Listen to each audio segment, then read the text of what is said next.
On va maintenant attaquer avec un tuto que je considère comme l'un des plus importants de la formation, puisqu'il va s'agir de comprendre les caractéristiques des instruments acoustiques. Ça peut paraître contradictoire de comprendre les caractéristiques des instruments acoustiques alors qu'on va parler de synthèse, mais pas du tout.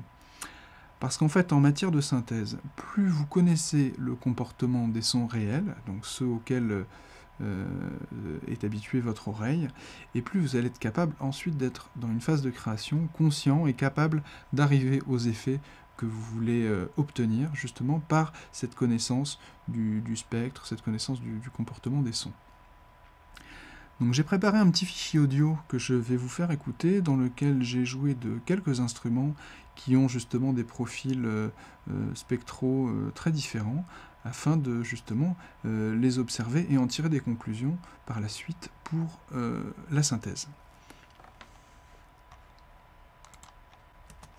Je vais donc vous faire écouter successivement plusieurs sources sonores afin de les observer dans la représentation spectrale d'audition. Je vais commencer par une petite flûte de type flûte irlandaise. Voilà, on peut déjà remarquer que sur la voix, j'ai des composantes, je vais zoomer un petit peu, j'ai des composantes ici harmoniques qui sont parallèles, donc c'est quand je suis en présence d'un son avec une hauteur déterminée, un son périodique. Voilà, on entend une note, même si cette note évolue au cours du temps, on a quand même une note.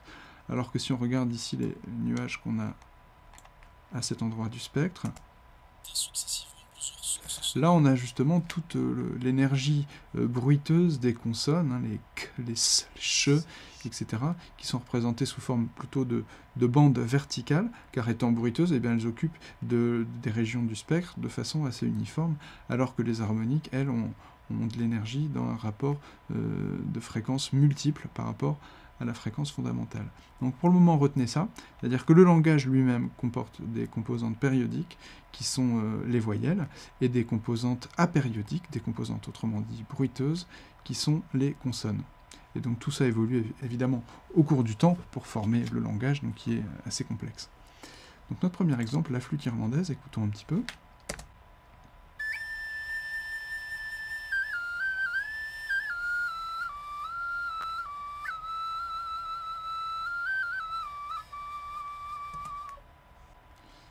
Donc qu'est-ce qu'on peut observer ici dans la représentation spectrale?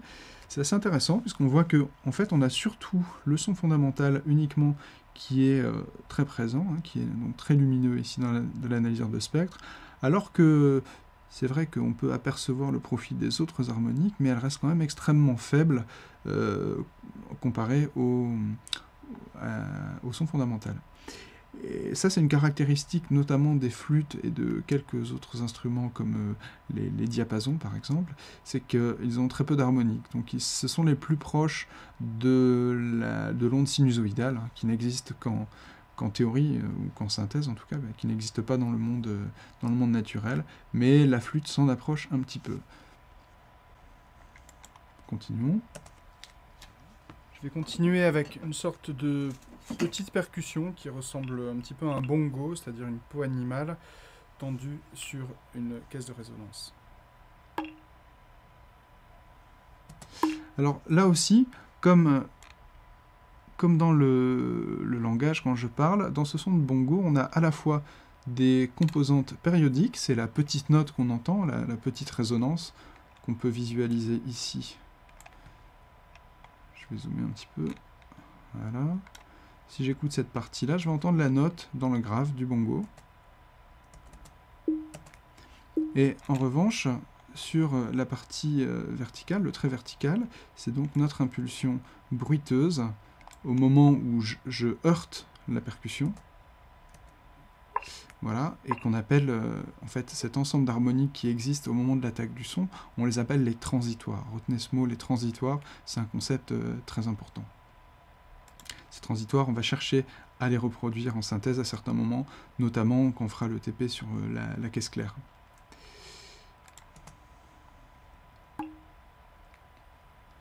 Alors, on va poursuivre. Je continue avec un shaker.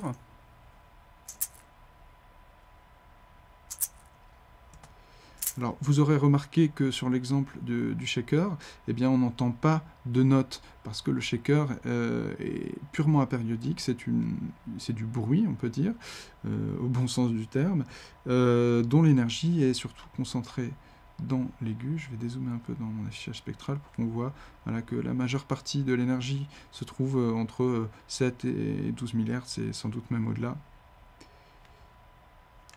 Donc voilà pour le shaker, impulsion bruiteuse, pas de notes, donc je ne vois pas ces traits parallèles qui sont caractéristiques du langage ou des instruments harmoniques. Un petit bol tibétain que j'excite avec un crayon.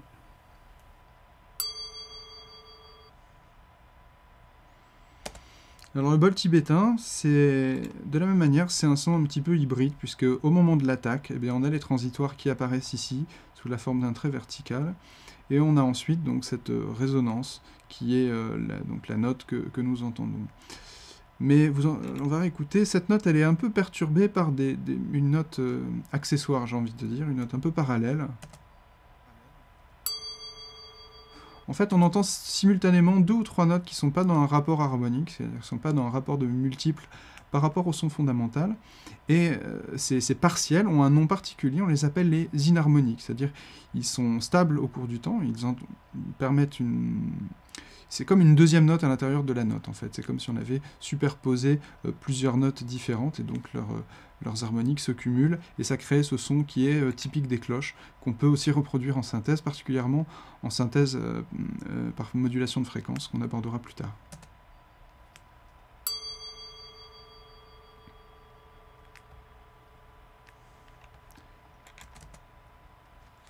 Des cymbalettes tibétaines.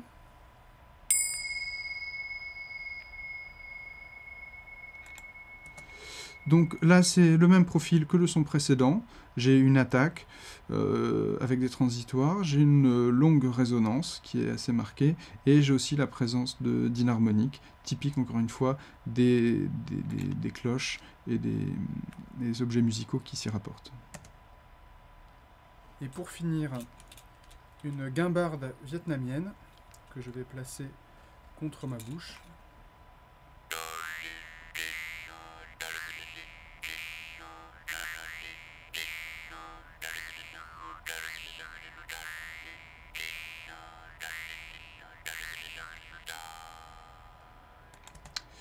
Donc ce dernier exemple est particulièrement intéressant. Je vais zoomer pour qu'on y voit un petit peu plus clair.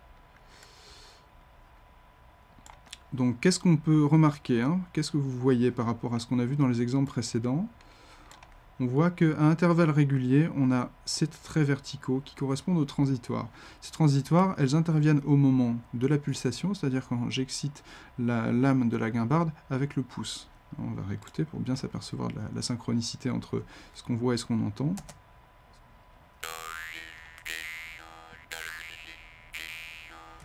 Et le reste du temps, on observe toutes ces raies parallèles qui correspondent au bourdon, hein, la hauteur qu'on entend, hein, qui fait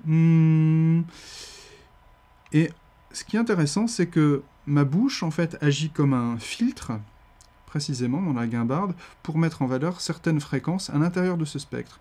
C'est-à-dire que, je vais zoomer sur la représentation spectrale, en fait, c'est amusant de constater comme l'énergie se propage d'un ensemble d'harmoniques à une autre, progressivement, au fur et à mesure que ma bouche s'ouvre, ou au contraire, se referme.